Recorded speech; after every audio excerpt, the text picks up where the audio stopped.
判断的预期基本上是差不多的。我说今天主力可能死坏，再砸一砸，然后慢慢反弹向上突。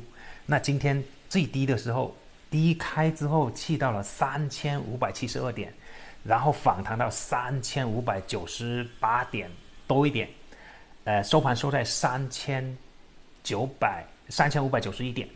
那两市的成交量又一天萎缩8800亿，比昨天萎缩了几百亿。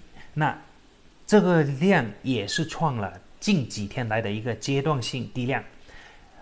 如此我可以判断说3570点就是大阳线出来之后调整的一个阶段性低点了。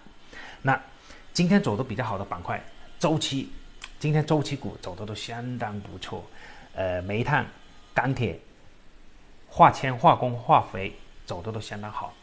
反而是什么？反而是银行、保险、券商走的不好。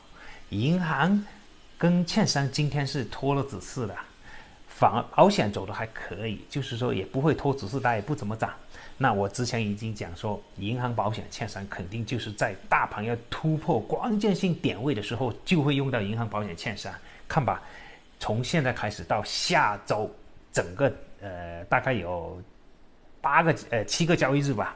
我是看好这7个交易日的，下周肯定会去挑战3650点，3650点去挑战之后，接下来的那一周我就相对会谨慎一点了。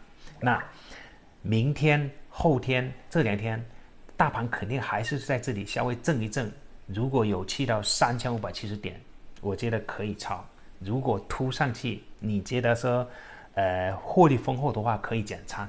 我不知道今天小伙伴们有没有观察到，今天的净小单买入是非常大的，超过80个亿，然后超大单跟大单今天都是净流出的，加上北上资金今天是流入，连续2天流入了。我不知道有没有小伙伴们观察到，你会有这种习惯去观察大盘的资金流向，因为我之前一直有观察的，就是说如果超大单跟大单是净流入的话接下来2-3天大盘肯定是向下走的。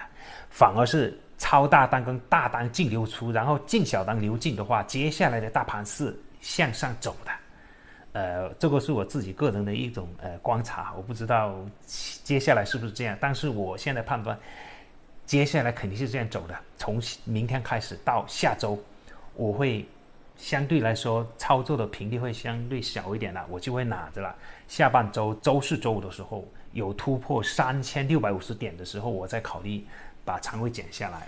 那行，今天就跟小伙伴们聊到这里，明天继续，祝大家明天收红盘赚大钱。